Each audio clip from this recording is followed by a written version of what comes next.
పాటల Pudota ఎల్ఆర్కే studios only మ్యూజిక్కి స్వాగతం. రాఘవయ్యను అరెస్టు చేసిన సిట్ ఆఫీసర్ని నేనే.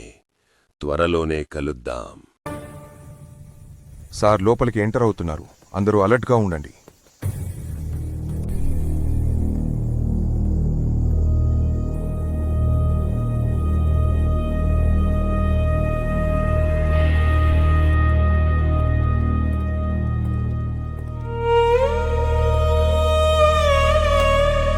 రాఘవయ్య అంటే మీరేనా?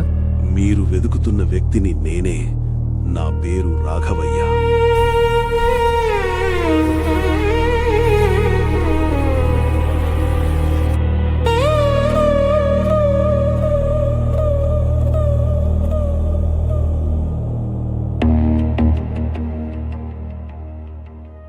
సార్, దేశం మొత్తం గౌరవించే సీతారాం విద్యా సంస్థల అధినేతైన రాఘవయ్య గారిని మీరు అరెస్ట్ చేశారు. ఇంతటి కీలక నిర్ణయం తీసుకునే ముందు మీరు ఒక్క క్షణం కూడా ఆలోచించలేదా? ఆలోచించాను, కానీ నా ఆలోచన కంటే నా వృత్తి ధర్మం